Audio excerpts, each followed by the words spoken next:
కర్నూలులో ఉమ్రా తీర్థయాత్ర పేరుతో ఘరానా మోసం బయటపడింది. ఉమ్రా బాగ్దాద్ యాత్రల పేరుతో వందలాది మంది నుంచి అబ్దుల్ రహమాన్ అనే వ్యక్తి కోట్ల రూపాయలు వసూలు చేశాడు. ఏపీ, తెలంగాణ, కర్ణాటక ప్రాంతాల్లో సుమారు 80 కోట్లు వసూలు చేసినట్లు సమాచారం. ఏజెంట్ల ద్వారా సుమారు 1500 మంది నుంచి ఒక్కొక్కరు చొప్పున 40,000 రూపాయలు వసూలు చేశాడు.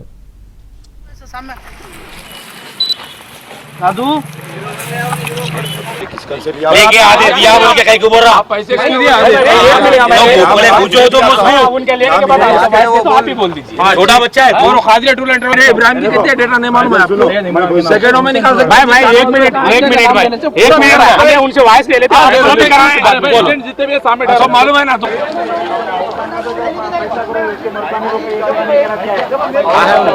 भाई कहां है इधर सर 1 मिनट तेलुगु में बात करिए बात करें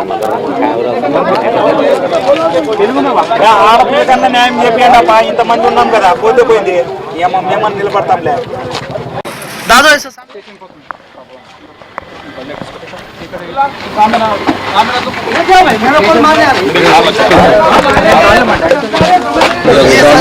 टेंशन में था मैं पूरा बता तो सक रहा हूँ सच में क्लीन से बोलना था क्लीन से मैं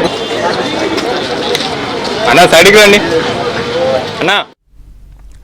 కొంతకాలంగా అబ్దుల్ రహమాన్ తప్పించుకొని తిరుగుతూ ఎట్టకేలకు బాధితుల చేతికి చిక్కాడు. తమ డబ్బులు ఇవ్వాలని అబ్దుల్ రహమాన్ ఏజెంట్లు బాధితులు నిలదీశారు. దీంతో పరిస్థితి ఉద్రిక్తంగా ఉండడంతో పోలీసులు అక్కడికి వచ్చి అబ్దుల్ రహమాన్ పోలీస్ స్టేషన్కు తరలించారు.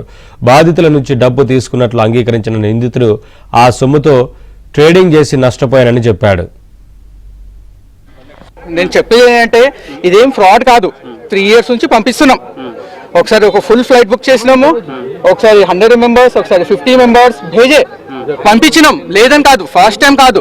అది చూసే ఇంతమంది మాకు రెస్పాన్స్ వచ్చింది. మాకే ప్రతి చోట చిన్న చిన్న ఏజెంట్స్ ఉన్నారు.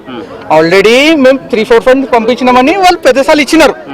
ఇస్తే ఏమైందంటే లాస్ట్ 300 వరకు చేసినాం మ్యాక్స్. ఇప్పుడు సడన్లీ 900 అయింది. లాస్ట్ 24ది బాత్ అంటున్నాను. వర్కౌట్ అవ్వలేదు సార్. బిజినెస్ కొంచెం లాస్ వచ్చింది. Nearly 4 CR ఉమ్రాదే. దాంట్లో ఏం చేసినారు, కొంచెం లౌటాయించినాం పబ్లిక్. లేదని 100% మనం డ్యూ లేం. ఇప్పుడు యాత్ర కాదు సార్, అందరికీ రిఫండే చేయాలి సార్. అందరికీ రిఫండే చేయాలి. అదే చెప్తున్నాను, కొంచెం టైం కావాలి. ఇప్పుడు లీగల్ అది ఏంటి అన్ని డాక్యుమెంటేషన్స్ ఇస్తా కావాలంటే మనం టైం చేసుకో. ఆదోనిలో ఉమ్రా మీద బొగదాన్ మీద జనాలకు మోసం చేయడం జరిగింది. ఆయన ఎవరు తెలుసా? పెద్ద ఫ్రాడ్. అతని పేరేమి? రహీం, అబ్దుల్ రహీం అనే వ్యక్తి పెద్ద ఫ్రాడ్. ఆయన ఆదోనిలో ఉమ్రా పేరు మీద దాదాపు 200 బుకింగ్ చేసుకున్నాడు. ఉమ్రా మీద 200 బుకింగ్ చేసుకున్నాడు. అలాగే బొగదాద్ పేరు మీద సర్కారే గౌసియాజం రజల్లాతాలు అని ఆయన పేరు చెప్పి దాదాపు మళ్ళీ 200 టికెట్ బుకింగ్ చేసుకున్నాడు. ఈ దీంట్లో ఒక్కొక్క టికెట్ ఉమ్రా వచ్చి 39,000 అన్న. ఇలాంటి 200 మంది బానిసలు అయినారు.